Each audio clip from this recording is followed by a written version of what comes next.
Estamos en la Universidad Pedagógica Nacional, en la licenciatura en Intervención Educativa, con el grupo 1.1.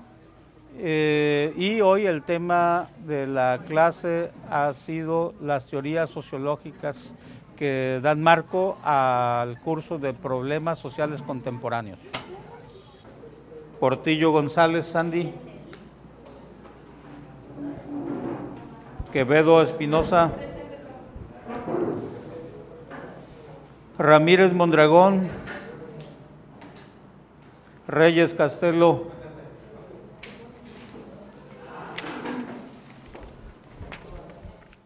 A ver, la compañera Quevedo quedó pendiente de la sesión del lunes con su tema, así que lo va a reponer. Buenos días, antes que nada, pues a mí me tocó el tema sobre la socialización en teorías, en la cual aquí se habla sobre los roles y se habla también del estatus social. Bueno, para empezar, la socialización es un proceso central en la vida social y ha sido objeto de un vivo cuestionamiento por sociólogos y por Linton y Merton. Estos dos autores insisten sobre la manera en que una sociedad asigna a un individuo una posición particular, el estatus social, que se lleva consigo un conjunto de roles sociales correspondientes. El estatus es ocupado por un individuo que determina lo correspondiente a sus roles sociales, así como la manera precisa de cumplir con ellos. Esto conlleva actuar en función de las expectativas del otro que define las diversas categorías del rol social. Según Linton, esto se puede ampliar para más comprender mejor que las personas esperen la conducta de los individuos de otros. O sea, el estatus es correspondiente a al mismo sistema. Todo estatus está ligado a una función particular, pero desde el punto de vista del individuo no representa por ningún concepto lo mismo. Por los interaccionistas y particularmente por el sociólogo y el filósofo estadounidense Mead, en 1866-1961, un rol social no puede reducir a una posición ocupada en una jerarquía social. Y como dice Mead en su obra Espíritu, Persona y Sociedad, el individuo se socializa mediante una adquisición de rol, es decir, por el mecanismo que consiste en adoptar el punto de vista de los demás, teniendo en cuenta el efecto que produce sobre él. Mead llama a sí mismo al individuo que construye progresivamente el proceso de socialización por su propia identidad.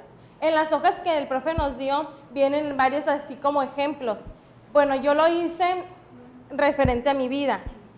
Como en las hojas viene el ejemplo de un padre de familia, no sé si lo leyeron, donde él dice que aquí el padre debe de ser arraigado por un conjunto de reglas sociales que persistente que definen estrictamente la manera de ejecutar correctamente el rol de él.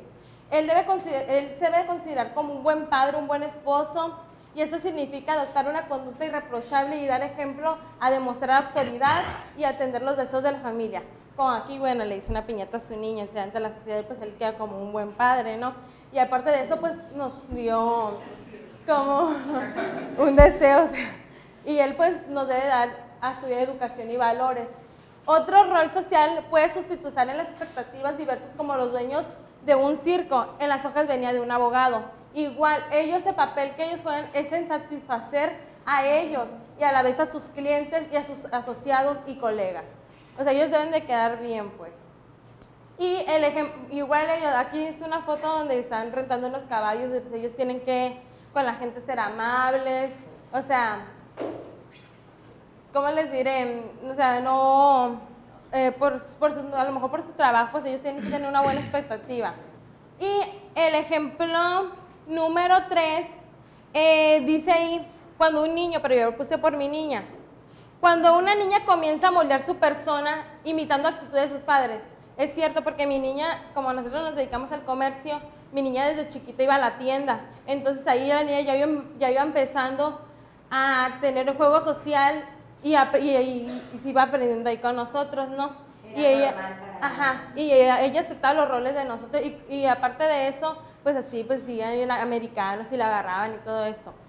Bueno, pues entonces se da cuenta pues que el ejemplo número 4 es se podría decir que yo puse esto, que cuando conducimos nosotros y el semáforo se pone en rojo, muchas veces la gente no respeta el estatus social, así que nosotros pues debemos de respetar también eso. O sea, como ya es que dice, respete las señales y todo eso, ¿sí lo han visto, va? ¿O no? Sí. Ahora para los que tienen carro.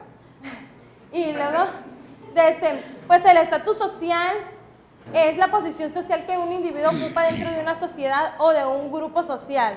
El estatus social es todo aquello que nos rige como propia sociedad y nosotros somos como unos estatutos, pues. Y pues creo que ya es todo. ¿Alguna pregunta? No sé si bueno, todo el mundo expuso, nada más así habló, pero yo puse diferentes ejemplos. Sí, ejemplos. Muy bien, Quevedo, gracias. Ya, por favor. Sí, por favor, retíralo. Vamos a empezar la otra tanda.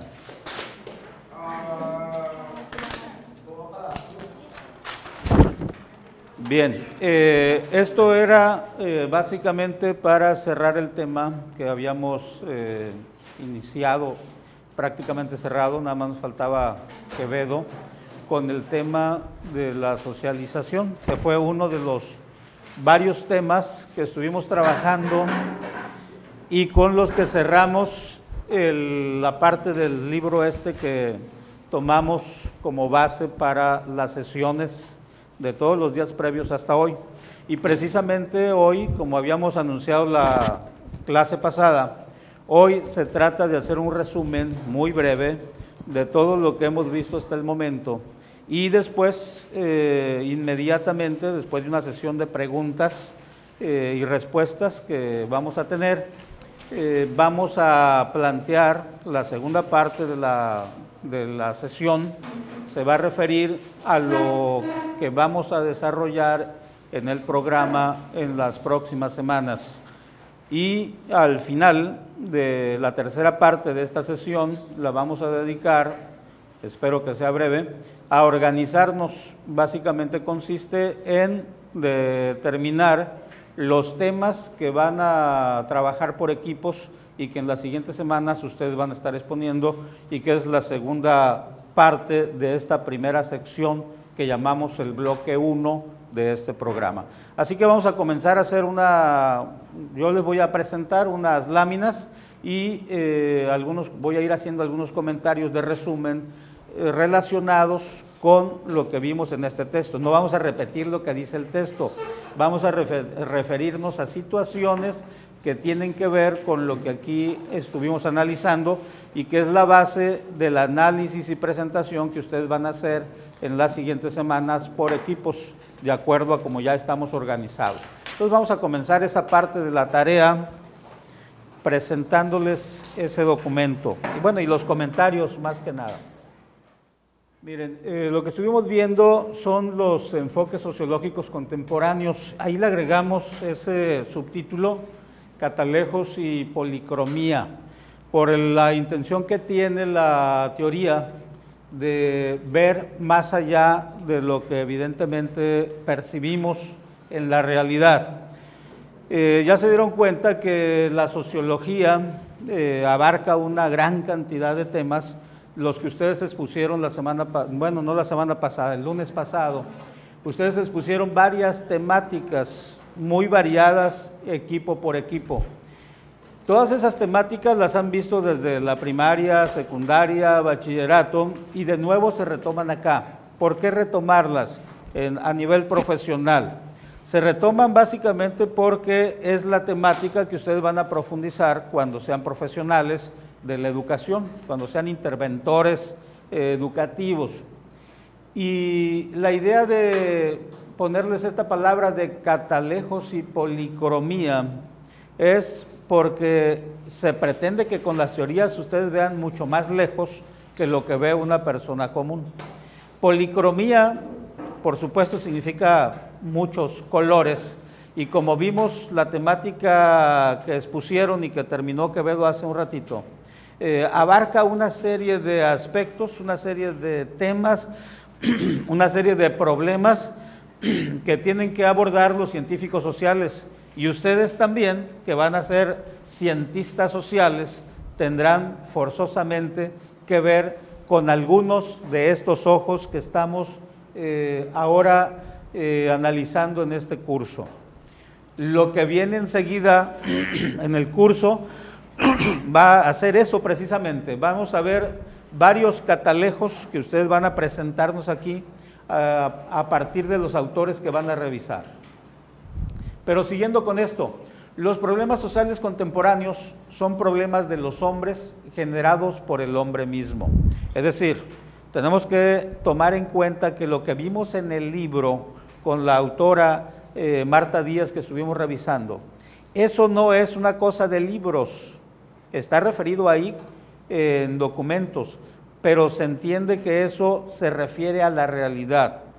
Cuando decimos problemas sociales contemporáneos, no tenemos que ir hasta el otro lado del mundo a buscar los problemas.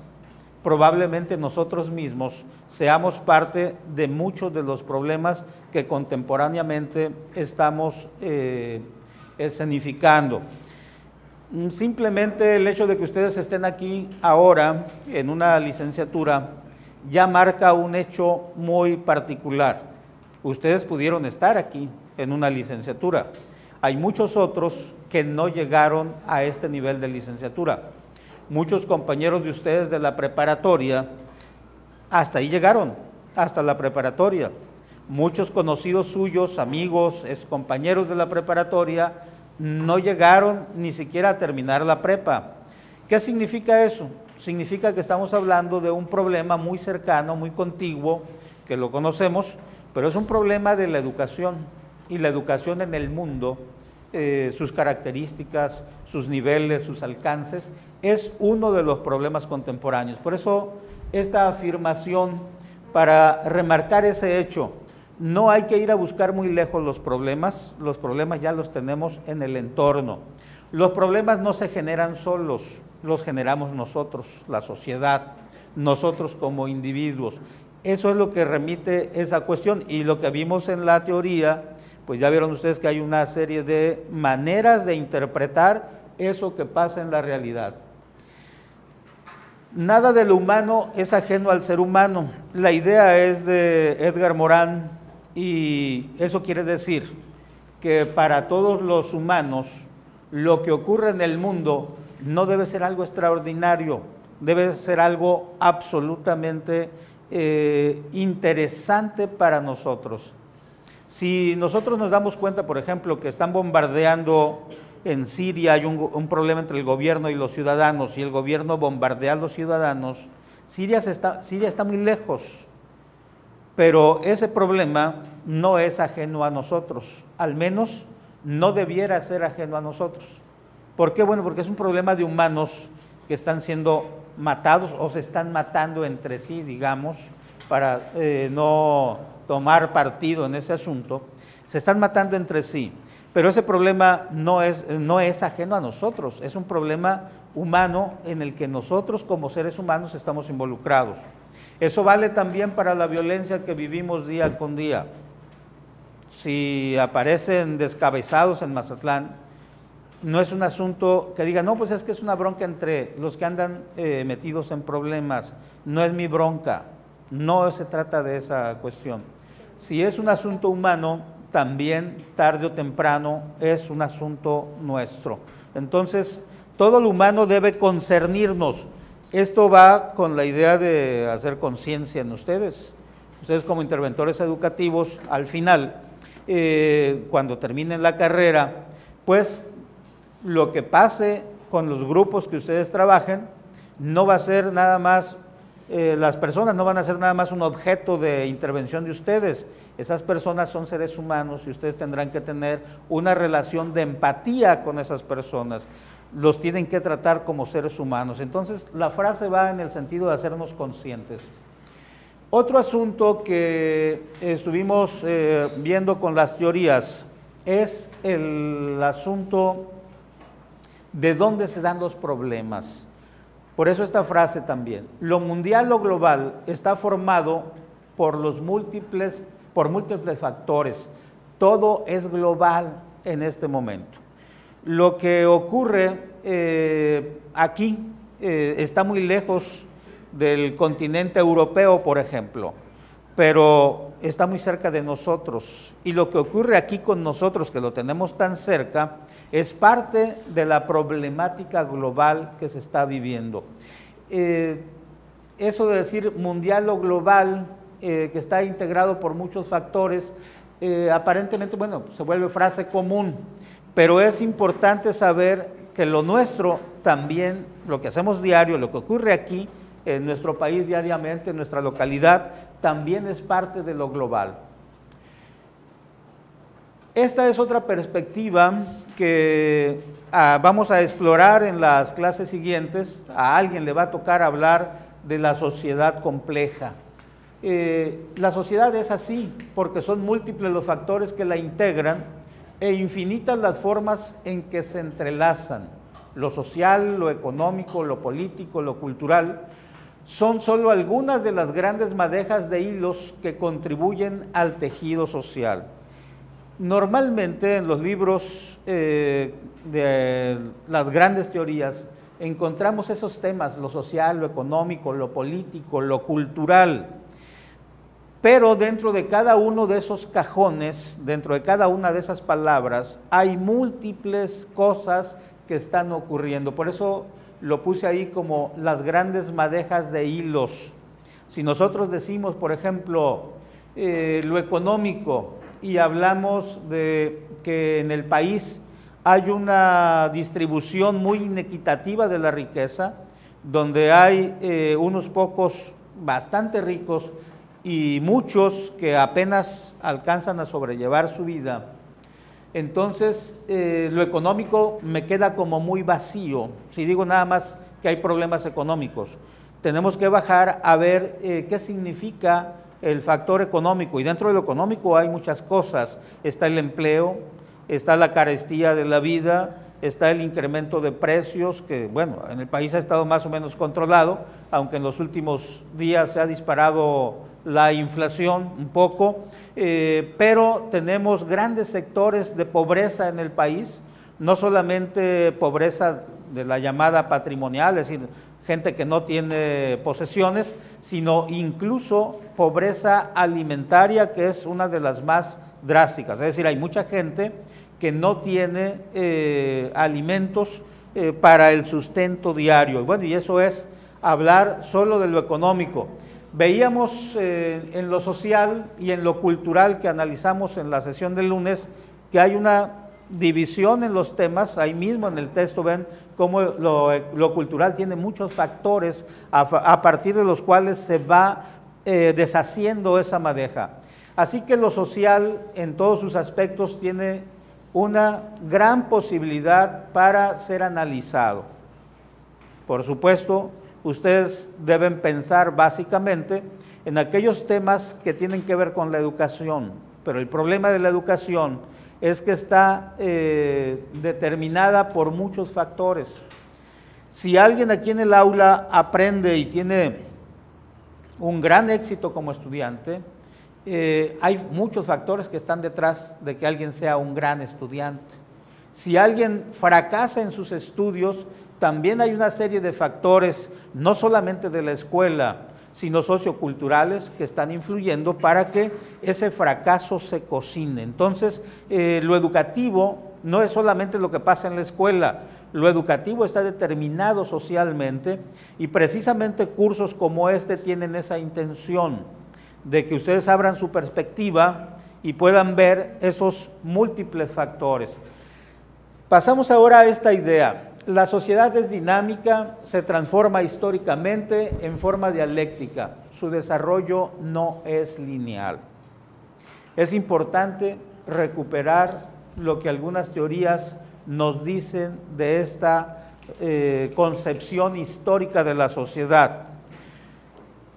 En este curso y en muchas teorías partimos de esa idea de que la sociedad no es nunca un ente estático. La sociedad se va transformando históricamente. Podemos revisar en los libros de historia los grandes cambios que ha habido y podemos reconocer, y de eso se trata precisamente, de que reconozcamos que en la actualidad se están dando una serie de cambios que es necesario notar. Notar quiere decir que los podemos percibir, que los podemos dimensionar, que podemos imaginarnos por qué está ocurriendo tal problema. Si ustedes salen de este curso sin la capacidad para poder imaginarse por qué ocurre un problema social, entonces quiere decir que fracasamos en más del 50% del curso. Es decir, tienen que salir con la idea o con las ideas que les permitan imaginarse el por qué ocurren los problemas actualmente. Tenemos infinidad de problemas, pero de todos esos problemas sociales, ustedes tendrán que tener ideas de por qué ocurren. ¿De dónde van a salir las ideas? ¿Nada más como una ocurrencia de su imaginación? Por supuesto que no. Para eso estamos dándoles información teórica, para eso les hablamos de teorías, para eso les hablamos de los conceptos con los que se expresan las teorías. ¿Se acuerdan de aquellas cosas que platicábamos en las primeras clases? De que una teoría estaba elaborada a partir de presupuestos generales, que estaba elaborada con palabras especializadas que llamamos términos científicos, que esos términos científicos tienen un significado al cual llamamos concepto, y a partir de esas ideas es con lo que ustedes tienen que construir su interpretación de la realidad. ¿Por qué es importante que los licenciados en intervención educativa tengan una concepción de la realidad? Porque tienen que ubicar su práctica dentro de un contexto. El contexto cambia y la capacidad que ustedes deben de tener es de adaptarse, adaptar su herramienta teórica, adaptar su herramienta conceptual, cognitiva, para cualquier situación que se les presente. Aquí no van a aprender lo que van a hacer en cada situación problemática que enfrenten. Lo que van a aprender es herramientas lógicas, conceptuales, teóricas, que les permitan adaptarse a cualquier situación. Y ese es el sentido que tiene aprendernos este tipo de cosas. Y debemos entonces concebir que la sociedad está en constante cambio. Pero como estamos hablando de problemas contemporáneos, tenemos que notar o tener una percepción, aunque sea general, de por qué se están dando cambios hoy en los problemas que podemos visualizar. Este término, sociedad, remite siempre a sus componentes básicos. Ya vimos que en el texto que revisamos había individuos, grupos, instituciones, normas, relaciones sociales, interacción y cultura. La sociedad no es un concepto o término vacío, está integrada por este tipo de factores. En cualquier momento histórico al que nos remitamos, incluida la comunidad primitiva de la que nos hablan algunos autores, allá aquellos individuos calificados de salvaje por los ingleses que empezaron a desarrollar la antropología, allá hay individuos, hay grupos, hay instituciones, hay normas, hay relaciones, hay cultura. Si ustedes toman ahora de la actualidad cualquier grupo étnico, van a encontrar todos esos elementos. ¿Por qué remitimos a esas ideas tan básicas, tan generales? Porque siempre hay que identificar esos factores. Si ustedes están trabajando en un grupo, yo ahora que estoy aquí con ustedes, ¿qué veo aquí? Yo veo individuos, pero también veo grupos. Y cuando digo grupos no me refiero a los equipos que formamos, me refiero a los que yo veo que se van allá al puesto en bolita, ¿no? O que se están poniendo de acuerdo, empiezan a hacer sus equipitos, sus chorchas, ¿no? De aquí incluso a lo mejor se van a poner de acuerdo para hacer una fiesta, para festejar el cumpleaños. Creo que ya festejaron cumpleaños ayer de alguien, ¿no? Entonces, como que se van haciendo esos grupos de interacción. Aquellos grupos que veíamos el lunes pasado, veíamos que eran la socialización primaria, la que es de cara a cara. Aunque ustedes ya aquí formalmente están en un grupo de socialización secundaria, porque un grupo escolar ya no es el de socialización primaria, ya está armado de manera forzada para propósitos muy específicos. Bueno, ustedes siempre tienen que notar que hay normas y que hay instituciones. Se espera, por supuesto, de la gente educada que respete las normas y que atienda lo que institucionalmente está establecido. Es uno de los papeles de los educadores. Querámoslo o no, los educadores participamos para difundir lo que es correcto dentro de la sociedad. Es decir, los educadores trabajamos dentro de las normas. Ese es nuestro papel. Y vamos a estar siempre remitiéndonos con esas características. Más allá de las normas, existe una conciencia crítica que espero que ustedes la cultiven, pero eso ya es una cuestión personal. Profesionalmente, trabajamos siempre con la idea de la normatividad en todos los campos en los que nos paremos, campos sociales, por supuesto. En todos los campos vamos a encontrar normas, incluso en los grupitos esos que mencionaba que ustedes van a ir formando, o el grupo de amigos que tienen fuera de aquí de la escuela, ese grupito tiene ciertas normas. Probablemente una de ellas sea no criticarse entre sí porque salen peleados, ¿no? Pero aún esas normas informales existen ahí. Dice, para entender a la sociedad o lo social, se han creado interpretaciones y explicaciones que se asumen como teorías. Volvemos al punto inicial de este curso. Lo que aquí aprenden o van a aprender son teorías, y las teorías son eso, son interpretaciones y explicaciones. Lo estoy recalcando por la tarea que tienen ustedes en los siguientes días. Lo que les voy a encargar cuando presenten algunos temas es que ustedes identifiquen esas teorías y los componentes de esas teorías, que identifiquen qué tipo de interpretación o explicación nos está queriendo traducir el autor o los autores de alguna teoría. Hoy se dispone de un arsenal amplio y variado de teorías. Existen teorías del origen del universo, teorías del origen de la vida, del origen del hombre y, por supuesto, una gran cantidad de teorías de la sociedad en todas sus manifestaciones. Y cuando decimos teorías, repito, nos referimos a interpretaciones y explicaciones que se dan de la sociedad. Las teorías nos muestran modelos conceptuales ordenados con base en principios generales que reciben el nombre de postulados. Cada teoría tendrá sus propios postulados. ¿Mande? No, todavía no le voy a cambiar. Al final ustedes me pueden preguntar, al final de esta primera parte va a haber un momento en que yo pare para preguntarles sobre las dudas que tengan de lo que estoy diciendo. Claro que si alguien me quiere preguntar ya, pues pregunte, ¿no? No hay problema tampoco. Pero yo lo tengo ideado así. Les doy una tanda de rollo y luego paramos y platicamos. Después que se aclaren algunas dudas, pues continuamos con la otra parte. Michelle terminó finalmente.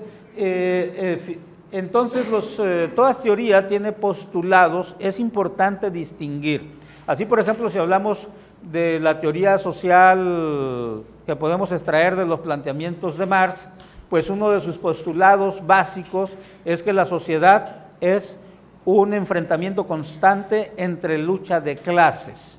Para Marx la historia era eso, la sucesión constante de enfrentamientos entre clases sociales. Si le quitamos las clases sociales a la teoría de Marx, le quitamos como el 90% de la teoría. Y así están todas, cada teoría tiene su propio postulado. Partiendo del postulado de la evolución, se ha creado el modelo que nos sugiere que la sociedad avanzó organizacionalmente desde la primigenia horda al clan, luego a la tribu y finalmente a la formación de los estados. ¿Por qué les recuerdo eso?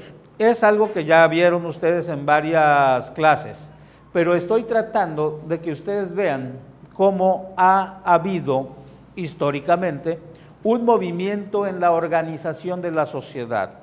La horda es la organización gregaria simplemente de los hombres primitivos. Estamos hablando de los primeros hombres sobre la faz de la tierra. Esos hombres que eran nómadas y que practicaban simplemente la recolección y la caza menor para poder sobrevivir. Incluso se dice que los hombres de esa época sobrevivieron gracias a que también fueron carroñeros, comían animales muertos. Claro, es algo que también nosotros hacemos. Yo nunca me he comido un pollo vivo, pero no es lo mismo decir carroñero a ir a comprar el pollo perfectamente congelado, ¿no? Pero en la horda hacían eso. Después viene una primera organización todavía muy primitiva, estamos hablando todavía de la época de los hombres dentro del salvajismo, diría Federico Engels, pero ya hay aquí en el clan una organización donde ya se reconocen como grupo, como un grupo familiar, aunque no se reconociera todavía la existencia de familia y parentesco, pero había cierto acercamiento y cierto reconocimiento de la descendencia. Luego la tribu ya es algo más elaborado organizacionalmente, ya hay jefes, ya hay también, pudiéramos decir, subjefes de grupos y tienen hasta un cuerpo de guerreros generalmente, ¿no? Ya hay una distribución del trabajo y de las funciones sociales más acabada. Y finalmente la organización en estados, que ya tiene muchos años sobre la faz de la tierra, pero que nosotros la reconocemos muy bien porque nosotros vivimos ahora dentro de un estado como organización. Nuestro estado tiene, por supuesto, su estructura, su forma de organización.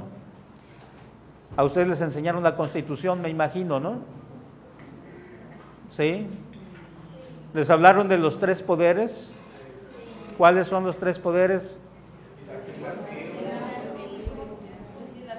Muy bien, esos tres poderes es la estructura básica de la organización estatal que tenemos nosotros. Estar organizados estatalmente significa que hay una organización general para la sociedad, que hay un conjunto de normas que nos permiten una convivencia hasta donde se puede armoniosa. O ese conjunto de normas nos dan la forma de resolver los conflictos que surjan. Entonces, esa es una organización estatal. Claro, estamos haciendo una caricatura de eso, porque no es el tema, nada más remitir que la sociedad ha crecido organizacionalmente.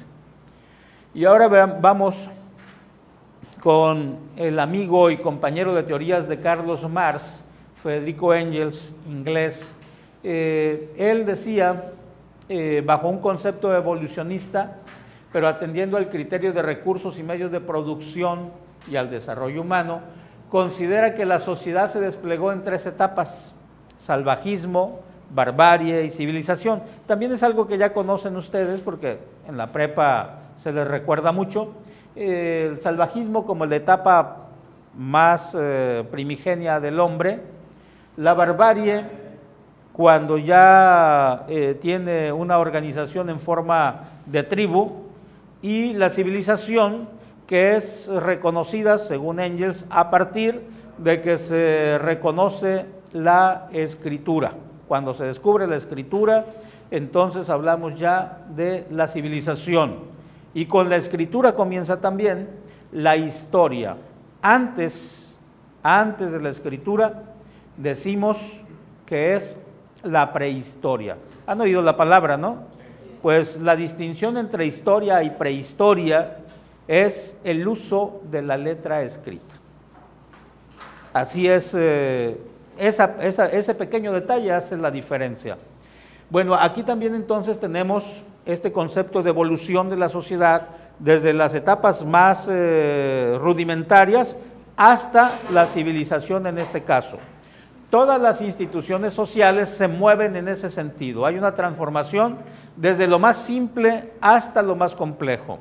La etapa más compleja de la sociedad la estamos viviendo ahora.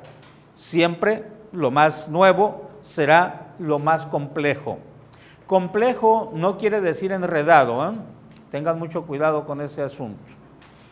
Alguien puede ser muy enredado y no por eso es ser complejo.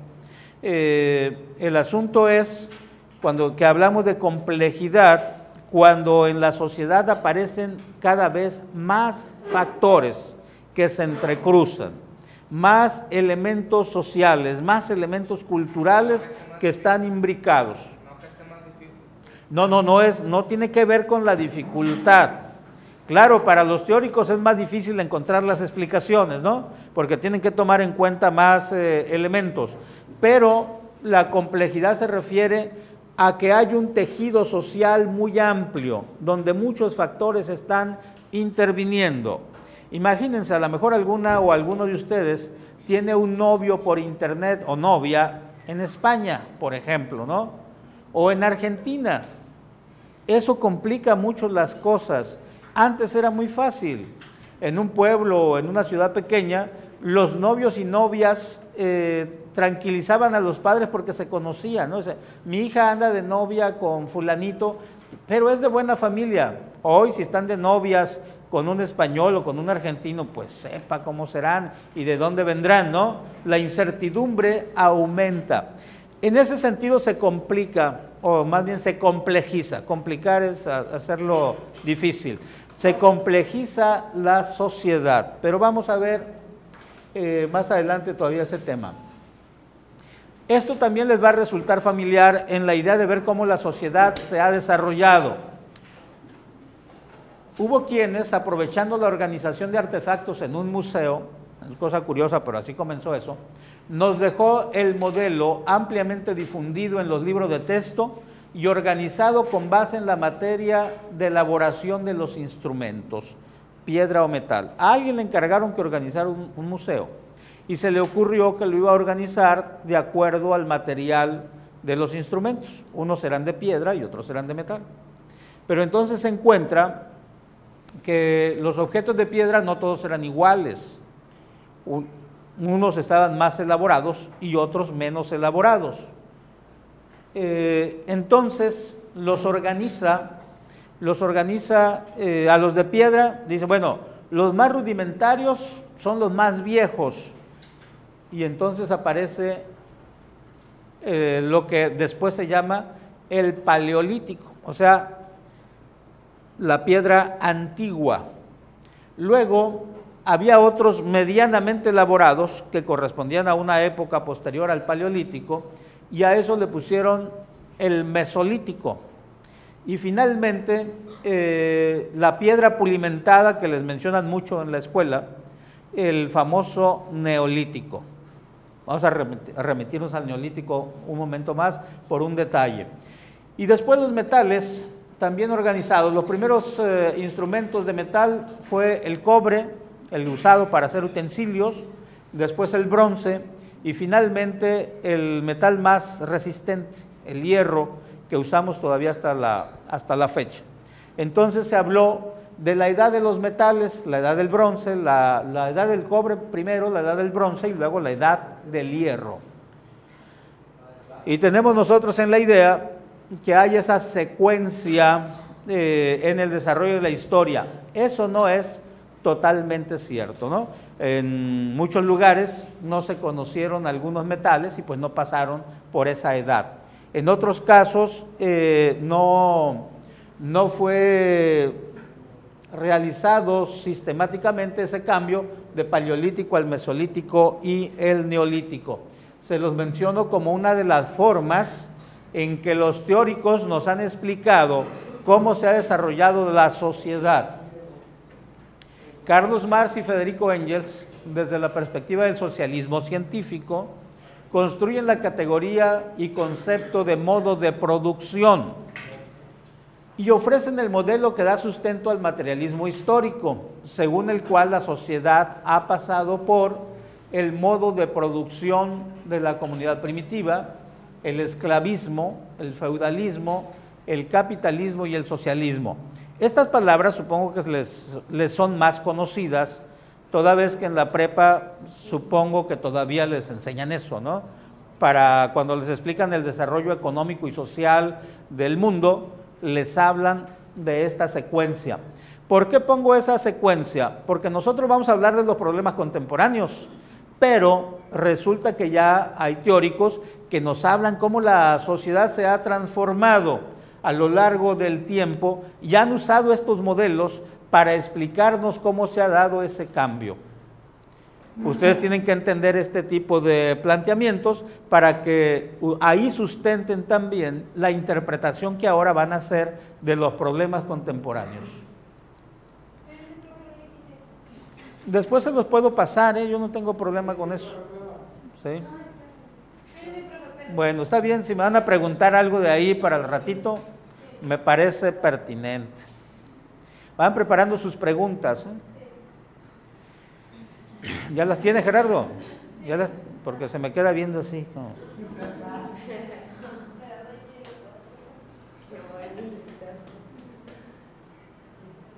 ¿Listo?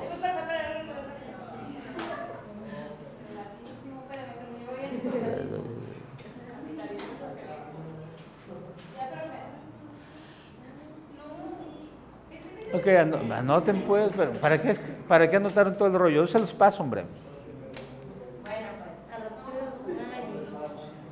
Además, es algo que ya tienen en la memoria, me imagino.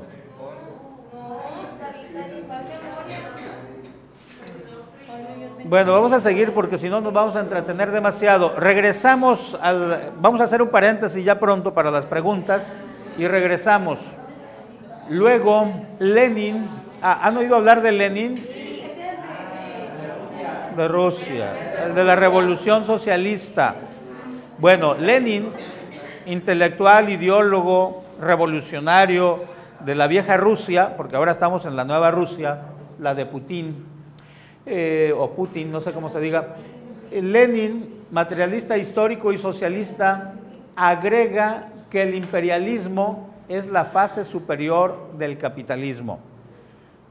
Cuando Lenin dice esto a principios del siglo pasado, le estaba dando un nuevo sentido a lo que se vivía en esa época. Él estaba pensando, como ocurrió realmente, que se estaba llegando en el capitalismo a una situación imperial. Un país, eso quiere decir, un país que domina al resto de países en el mundo. Entonces, Lenin, digamos, advertía que se estaba generando un proceso social en el que un país iba a dominar al mundo. Eso sirvió para que la Unión Soviética, que ayudó a construir Lenin, se convirtiera también en un país poderoso que hacía contrapeso al otro país imperialista que era Estados Unidos. Entonces el mundo vivió esa situación de dos grandes polos de poder. Por un lado la Unión Soviética y por otro lado los Estados Unidos, que vivieron una competencia en todas las áreas de la vida social, económica, política. Vivieron una gran competencia que se llamó la Guerra Fría. Habrán oído hablar de la Guerra Fría. Así se llamó la última etapa de enfrentamientos entre los Estados Unidos y la Unión Soviética. Traje esta idea por una razón sencilla. Estaremos viviendo hoy, en esto que llamamos la vida contemporánea, los problemas contemporáneos de ahora, ¿estaremos viviendo una situación imperialista? Estamos viviendo en el mundo, ahora que no existe la Unión Soviética porque se derrumbó en el 89, desapareció la Unión Soviética, se cayó el muro de Berlín y desapareció también la Unión Soviética como gran fuerza o polo de contrapeso al imperialismo capitalista de los Estados Unidos. ¿Qué pasó después de eso? ¿O qué ha pasado después de eso? ¿Estamos acaso en el dominio de un solo país en el mundo? ¿Serán los Estados Unidos, como piensan algunos, el país imperialista que domina toda la escena mundial? Estados Unidos se aparece en todos los lugares donde hay guerra. Chequen ustedes, por ejemplo, en el Medio Oriente, todos los asuntos que ha habido en el año pasado y y vean cómo Estados Unidos entra diplomáticamente, defendiendo sus embajadas y demás, y siempre está presente en algún punto. Igual que lo estuvo en Irak, igual que está hoy en muchos otros países. Pero antes Estados Unidos era capitalista, ¿no? Y hoy quiere ser imperialista. No, según Lenin, que es lo que estamos tratando de ver aquí, según Lenin, pues ya desde mucho tiempo atrás de Lenin ya se vivía en el capitalismo. El capitalismo ya se iba desarrollando ampliamente desde el siglo XIX. Entonces, pero a fines del siglo XIX comienza lo que algunos teóricos llaman la segunda revolución industrial. Empieza a desarrollarse mucho más. Y entonces es cuando Lenin empieza a figurar su idea de que se va a llegar a una etapa donde el capitalismo no va a ser la competencia entre muchos países, no va a ser la competencia económica en el mercado entre muchos países, sino que va a haber el dominio de un país por encima de los demás, y a eso le llama imperialismo, a ese dominio. Entonces, es capitalismo, pero es un imperio capitalista cuando Lenin percibe que va a haber un país que va a dominar al resto del mundo. Es una fase, no se cambia de capitalismo a imperialismo, es una fase donde el capitalismo llega a un nivel superior, decía Lenin. Sería como lo más grande del capitalismo, o sea, como el desarrollo mayor, máximo, digamos, más elevado del capitalismo. Pero hoy valdría la pena pensar si estamos viviendo un imperialismo de esa naturaleza que lo pensó Lenin, o es un imperialismo de otro tipo. Acuérdense que estamos viviendo una nueva revolución, que es la cibernética, y eso nos mete con otro ingrediente en este problema. Pero bueno, de eso vamos a hablar aún mucho más. Quiero comentarles estas ideas en otra perspectiva, y con base en el criterio de revolución tecnológica. Se habla de que la sociedad ha dado pie a 3 grandes revoluciones. La revolución neolítica, ¿se acuerdan que les dije que íbamos a volver al neolítico, a la época de la piedra pulimentada? Pues estamos ahí, la revolución neolítica. ¿En qué consiste la revolución neolítica? Bueno, los primeros humanos eran nómadas, eran recolectores, eran cazadores, pero un día descubrieron que era más fácil y más productivo sembrar y cosechar que andar recolectando silvestremente las cosas. ¿Las semillas no se las sacaron? De la naturaleza, por supuesto. Eso lo tuvieron que descubrir de algún modo, ¿no? Generalmente por casualidad se dan este tipo de descubrimientos. Tuvieron que aprender de a poco. Cuando hablamos de revolución neolítica, hablamos de que para entonces los humanos ya habían seleccionado semillas que sabían que les beneficiaban y que ya tenían una agricultura rudimentaria. Pero sí, dilo. Me imagino que se murieron muchos, ¿no? Me imagino que se murieron muchos, ¿no? Sí, por supuesto, la gente no es eterna, ¿no? Estamos hablando no de una generación, sino de cientos de generaciones de humanos que fueron transmitiendo sus conocimientos, ¿no? Entonces, cuando hablamos de la revolución neolítica, estamos hablando entre los 3.000 y 5.000 años antes de Cristo. Pero imagínense ustedes, los primeros humanos, ¿sí? Por supuesto que sí.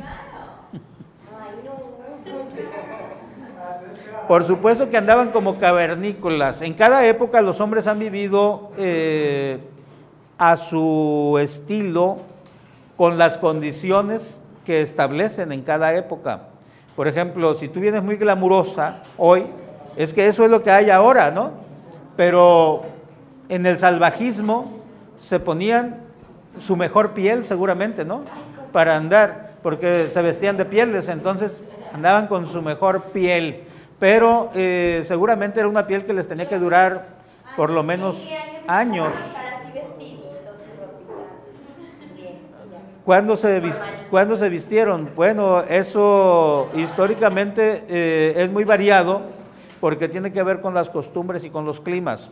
Los esquimales seguramente desde pequeñitos y desde tiempos muy remotos andaban vestidos, no podía ser de otra manera, ¿no?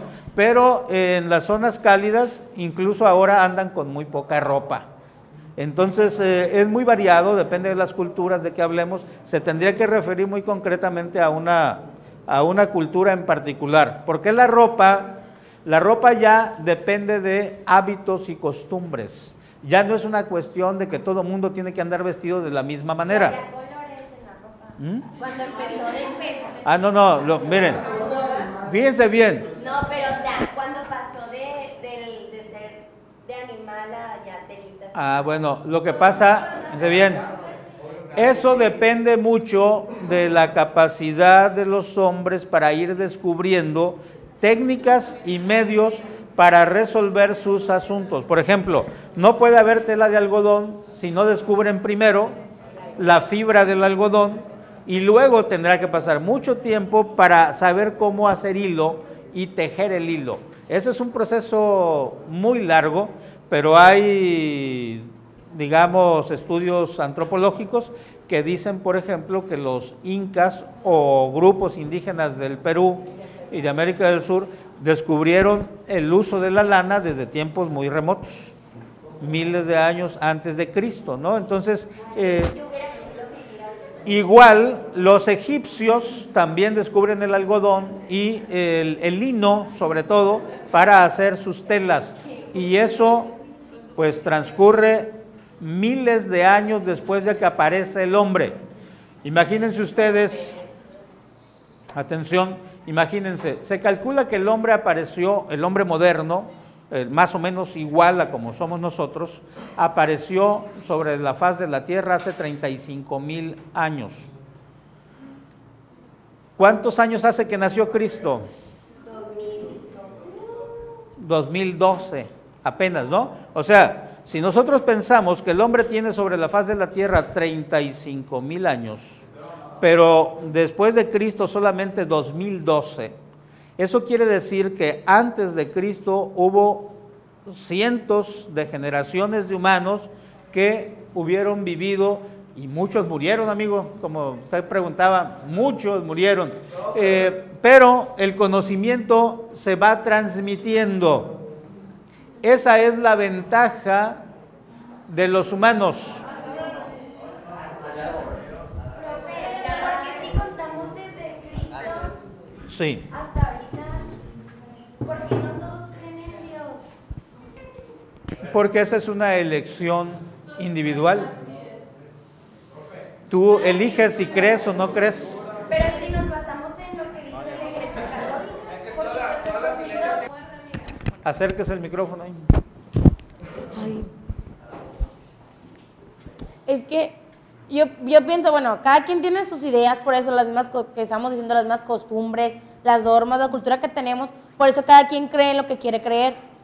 Por ejemplo, yo pienso que sí, a lo mejor sí puede haber existido un Dios o algo así, pero, por ejemplo, la iglesia nos ha hecho caer en cosas que nada más no...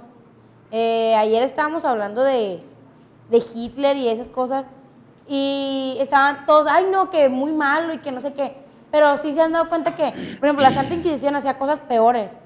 Entonces, yo no puedo creer en una iglesia regida aquí, pues, por nosotros mismos, por los humanos, porque hacen cosas horribles, los padres y todo eso. Es como, he visto varios documentales que son malísimos y ¿cómo voy a creer en alguien que es igual de imperfecto que yo, que también es humano? Pero es que no tienes que creer en el Padre. Tienes que Calma, creer en lo que pidan la palabra. dice Dios. Bueno, como estábamos hablando primero de la antigüedad del hombre, usted dijo que tenía aproximadamente 35,000 años. Sí. ¿verdad? Supuestamente la Biblia tiene 6,000 años de antigüedad, pero también si nos vamos a proporciones, desde el año, ¿qué será?, de los egipcios para este año, todo lo que hemos avanzado, si nos vamos a proporciones de 35,000 años, yo creo que se hubiera avanzado. Pero es que ya ves lo que hicieron con lo de los mayas. Acá el compañero. Prof, ya ve que estamos hablando de la sociedad, acerca de la sociedad se transforma y que avanza. ¿Realmente avanza o transformamos para mal o a lo mejor no lo hicimos bien? Yo pienso.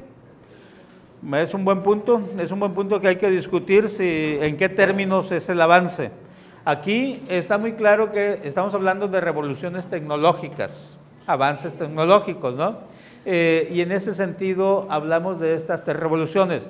Es muy interesante el tema de la religión, Michelle, pero hoy no es el tema, ¿no? Sí la cultura en general, pero no podemos adentrarnos en el tema de la religión, porque así como decía Medina, ella no cree, al menos así entendí, tú sí crees, y entonces creer o no creer termina siendo una elección. Entonces, cada quien elige de acuerdo a ciertos criterios. Lo vamos a dejar ahí. Habrá un tema en adelante que habla en los problemas. Cuando hablemos ya de los problemas, algún equipo puede optar por cultura y religión, que va a ser uno de los temas a analizar en los tiempos contemporáneos. Sí va a existir ese tema para que lo abordemos específicamente. Pero la religión está en todo, cultura en todo. Es parte de la cultura. Así es. Hasta la economía. Lo vamos a revisar como un problema contemporáneo porque hoy precisamente las creencias, en lugar de hacerse una sola creencia, se han abierto. Hay una gran proliferación de creencias.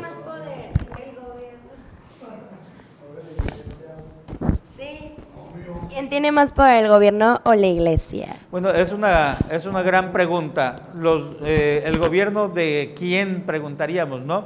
Lo cierto es que en ciertas áreas la iglesia aparece como dominante. ¿Por qué? Bueno, porque la iglesia no está en un solo territorio. Los gobiernos tienen sus naciones, su país, y hasta ahí llega el poder de un gobierno. La iglesia, la católica por lo menos, está por encima de muchos países. Eso quiere decir que en extensión tiene más posibilidades. En dominio económico y forma de ejercer el poder, pues ahí sí es menor que el poder que tienen los gobiernos en algunos estados. Es relativo, pues tendríamos que ver cada situación concreta. Pero para no desviarnos, les pido que dejemos ese tema, lo dejemos para después, cuando le toque a la religión. Y vamos a simplemente precisar este transcurso. La idea es que ustedes noten que la sociedad se ha venido desarrollando y el ser humano también, por supuesto. Lo que decía el compañero de por qué hemos avanzado mucho ahora y no antes. Bueno, la cultura también, igual que la sociedad, no desarrolla una evolución lineal. A veces sí, efectivamente hay saltos, ¿no? Hay saltos o aparentemente un desarrollo más rápido o un desarrollo más lento, como fue seguramente el desarrollo de los primeros instrumentos. Para pasar de la piedra rudimentariamente labrada al neolítico, pasaron miles y miles de años. ¿Por qué? ¿Por qué pasó tanto tiempo? Bueno, es que no ocurrían las cosas en el cerebro y en la experiencia de los humanos, no ocurrían tan rápido, aprendían lento, ¿no? Pero a medida que el hombre ha ido acumulando cultura y experiencia, los cambios aparecen como más rápidos. Si nosotros nos vamos a 1990, nos vamos a dar cuenta de que pues no había internet, estas cámaras digitales tampoco, entonces estábamos en una situación, digamos, podemos distinguir el antes. Ahí comenzaba a desarrollarse la tecnología digital. Y entonces, una vez que se descubre un factor que potencia, como ha sido esta cuestión de las computadoras, bueno, pues el desarrollo es mucho más acelerado. ¿Cuánto va a durar este impulso? No lo sabemos. Si nosotros nos vamos a la revolución industrial, por ejemplo, cuando se descubre el uso del vapor, pues había pasado mucho tiempo, casi igual la sociedad, toda la Edad Media, el Renacimiento, ahí apenas, pero es cuando se descubre el uso del vapor y las máquinas más complicadas, cuando la sociedad aparentemente empieza a desarrollarse aceleradamente.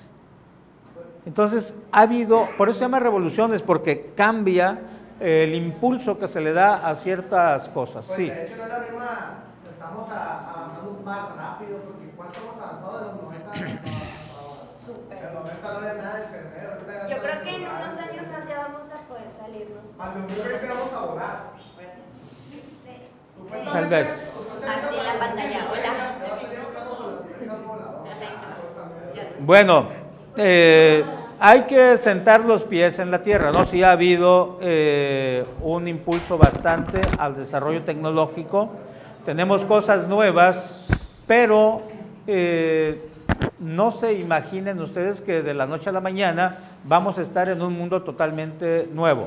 Lo lógico y digamos lo usual es que cuando hay nuevos descubrimientos, esos potencian una etapa de desarrollo rápido y luego se estabiliza. Pero estamos en un mundo completamente nuevo. Eso sí, estamos totalmente de acuerdo. A mí que me ha tocado vivir en el siglo pasado muchos años y también los de este, sí puedo estar de acuerdo con ella en que ha habido cambios. Mande. ¿Qué ha cambiado de su edad chiquita ahorita? No, pues imagínate, yo conocí los radios cuando tenía como 6 años, entonces, imagínate, claro, Los inventores la televisión cuando tenía 13, eran carísimos. no todos tenían, eran unos pocos privilegiados los que tenían su radio. Muy bien, efectivamente, vamos a seguir platicando sobre este tema de cómo se puede estudiar hoy a la sociedad. Pero pregunto, de lo que hemos visto anteriormente hasta aquí, de las láminas anteriores, ¿tienen alguna pregunta o comentario o seguimos ya con esto? Le damos adelante. Perfecto, entonces seguimos. Dice, ¿cómo estudiar a la sociedad? ¿Como un todo? ¿Como partes de un todo? ¿Como una relación partes-todo? ¿Como objeto estático? ¿Como un proceso dinámico e histórico? ¿Como una entidad incierta? O sea, todas esas preguntas, de hecho, tienen respuesta y ustedes tendrán que tener respuesta para ellas ya en lo personal, porque todas esas preguntas conducen a esta otra. ¿Para qué estudiar a la sociedad? ¿Solo por conocer? ¿Para resolver problemas? ¿Para promover el cambio social? ¿Para impulsar la transformación revolucionaria de la sociedad? ¿Para construir una sociedad justa y equitativa? O sea, ¿para qué estudiar a la sociedad? Se vuelve una pregunta pertinente para ustedes, porque ustedes van a ser estudiosos de la sociedad y no solo eso, van a ser interventores en procesos educativos. Entonces tienen que tener muy claro por qué van a hacer lo que es su objeto profesional, su quehacer profesional. Y por eso la invitación a que tomen un posicionamiento como investigadores. ¿Qué significa eso? El posicionamiento del investigador es una decisión racional que se determina por la orientación de muchos factores. ¿Qué es lo que orienta la posición de un investigador? El conocimiento, los objetivos profesionales, la cultura, los objetivos personales, la ideología también, su momento histórico, es decir, en qué momento y lugar están situados, sus condiciones, y, obvio, los intereses que tenga cada quien. Todo eso determina la postura que asume el investigador. Todo eso se refiere a elecciones. Ustedes tienen que elegir, primero tienen que autorreconocer cuáles son sus características y con base a eso elegir lo que tienen que hacer. ¿Cuál va a ser su posicionamiento a esas preguntas que hicimos antes? ¿Por qué estudiar la sociedad? ¿Para qué estudiar a la sociedad? Todo va a depender de la postura que asuman. Y bueno, a partir de ahí vienen algunas recomendaciones que vamos a desarrollar y ustedes van a desarrollar en los temas que van a abordar. Primero, partimos de la idea de que el mundo es complejo. Ya no es el mundo simple del hombre salvaje. Yo no sé qué tan simple fue el mundo del hombre salvaje porque era complicado salir a conseguir el alimento todos los días. No había Oxxos no había supermercado para ir a comprar algo ahí, ¿no? Entonces tenían que salir a ver qué hallaban para comer. Debió ser bastante complicado, pero entendemos que la vida salvaje del hombre primitivo era una vida no tan compleja como la vida que los humanos nos hemos construido en la actualidad. En las últimas 2 décadas, o 3 décadas ya, se habla del fin de las grandes teorías. Las grandes teorías que explican en forma general al sistema social, a la sociedad en su conjunto, se ha puesto en duda. Se dice que son suficientes para explicar, que no son suficientes para explicar la realidad actual. Ahí me faltó un no. Todo lo sólido se desvanece. Algunos autores han llegado a afirmar que todo lo sólido se desvanece. Las grandes teorías, entendidas como grandes relatos que interpretan, que explican y dan sentido a la realidad social, se comenzaron a desechar por los filósofos posmodernos. En los años 80 y 90 aparecen unos filósofos, entre otros me acuerdo de Lyotard, por ejemplo, que hablan de que las grandes teorías ya no pueden explicar el mundo. Por ejemplo, esas teorías que nos hablaban de modo de producción de la comunidad primitiva, del esclavismo, del feudalismo, del capitalismo, eso ya no puede funcionar, dicen estos filósofos postmodernos, porque todo es relativo. Todo depende de cómo se estén dando las cosas en ese lugar, en un lugar y tiempo específico. Entonces las grandes teorías ya no servían. ¿Cómo estudiar entonces la realidad si ya no hay las grandes teorías que me explicaban, que me daban una orientación? Pues hay que meterse a conocer las condiciones reales de esa situación concreta y hacer la explicación o interpretación de ello. Pero entonces ya sería una explicación relativa. Se puso de moda ese relativismo en este tiempo. Hubo quienes afirmaron que en esta realidad las grandes teorías sociales ya no obedecían a un centro lógico único o fundamental, o había varios centros o realmente no había ningún centro. Todo se volvió relativo, efímero e incierto. Me voy a ir de corrido porque dice, el mundo actual se presenta como una nueva etapa de la humanidad. Y ahí tomé prestada esta diapositiva porque ven ustedes, sociedad agrícola es la revolución neolítica, 5000 antes de Cristo a 1000 después de Cristo. Todavía estaba el dominio de esa sociedad agrícola. Luego, en 1800 aparece, casi al final, algunos lo ubican en 1870, aparece la primera revolución industrial.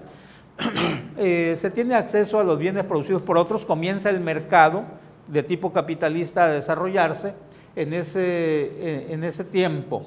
Luego hablan también de sociedad postindustrial, se tiene acceso a los servicios prestados por otros. En esta clasificación que hace esta autora dice también, después en el 2000 llegamos a la sociedad de la información, se tiene acceso a la información generada por otros. Y para el 2050 se habla de la sociedad del conocimiento. Por cierto, ya muchos hablan de que hoy estamos en la sociedad del conocimiento, ¿no? Donde el conocimiento es el factor principal del intercambio entre países y entre personas. De eso hablamos ahora.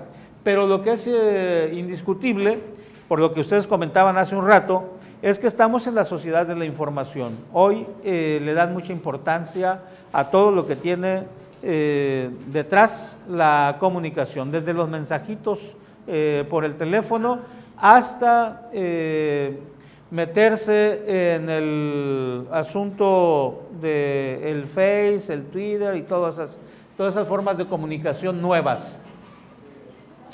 Hoy hablamos de nuevas perspectivas teóricas, el complejo mundo social y los cambios en el orden mundial que se percibieron después de la caída del muro de Berlín y del derrumbe de la Unión Soviética, que les comentaba anteriormente, motivó la aparición de nuevas explicaciones e interpretaciones anexas unas a las teorías clásicas y otras que exploran nuevos enfoques. Las teorías clásicas son las que estuvimos revisando, las teorías de Carlos Marx, de Robert Camerton, Talcott Parsons, Max Weber, que estuvimos comentando en los días anteriores. Esas son las que llamamos teorías clásicas. Y las teorías nuevas, que exploran nuevas interpretaciones, son las que vamos a revisar en los siguientes días, donde ustedes van a participar como equipos. Para cada una de esas hay autores. Vertiente histórico-procesal. Su punto de partida es la concepción histórica de la sociedad, tal como la hemos comentado anteriormente, y genera dos enfoques. Uno es el del sistema mundo y el otro está centrado en el factor político y plantea la metáfora del estado forajido. Forajido en el sentido del oeste, ¿no? ¿Ya saben cuáles eran los forajidos o no? Los asaltantes de caminos eran los forajidos, los abigeos. Ahí están los autores de la vertiente de la complejidad desde la perspectiva de la sociedad del riesgo.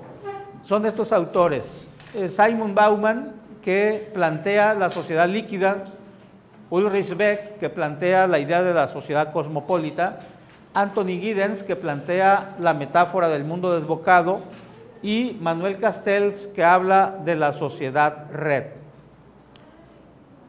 Luego, los autores de la vertiente de la complejidad, desde la perspectiva de la sociedad compleja.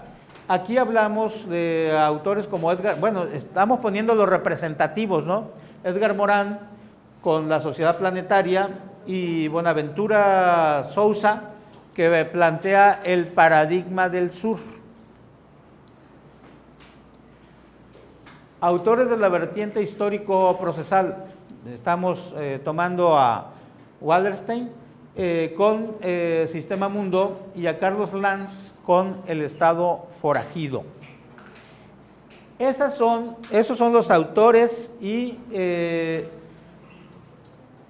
los enfoques que vamos a revisar en las siguientes semanas. ¿Cómo lo vamos a hacer? Esta es la tercera parte de la sesión, ya para cerrar. ¿Cómo lo vamos a hacer? Lo vamos a hacer por equipos. A cada equipo le vamos a asignar un autor y elaboren el PDF. Yo les voy a entregar el material en PDF de todos los autores. Aunque les toque un autor y una teoría, tienen que echarle una mirada a todo, porque la idea es que aprendan de todo. Lo vamos a dividir para que ustedes participen y para que salga esto un poco más rápido, porque hacerlo autor por autor y presentar yo todos los autores nos iba a entretener un poco más. Vamos a hacerlo de la siguiente manera. Bueno, primero, de lo último, ¿hay alguna duda? Es lo que vamos a hacer. Así que las dudas las vamos a aclarar más adelante. Entonces yo les voy a entregar el material por equipos, les voy a dar un disco con todos los materiales en PDF. ¿Hay por allí algún autor del que no pude integrar material suficiente? Yo les voy a decir a quien le toca ese tema, le voy a decir qué buscar y cómo buscarlo, ¿no? Para que lo completen. Todos tomen en cuenta que lo que yo les voy a dar de material es lo básico, pueden buscar más. Pueden buscar el libro completo, pueden buscar también nuevo material en el internet, de tal manera que hagan una presentación interesante. Pero la presentación que van a pensar es una presentación de síntesis. Van a tener no más de 20 minutos para hacer su presentación, ¿no? Porque en cada sesión pretendemos presentar 2 autores. Entonces, ahorita vamos a cerrar ya la sesión, cerramos la sesión y me va a quedar pendiente, no sé si ya nombraron a su representante de equipo, para que me busquen aquí dentro de 1 hora a ver si ya tengo el material, ¿no? Aquí voy a estar en el cubículo. ¿Les parece? Cerramos con eso entonces, compañeros.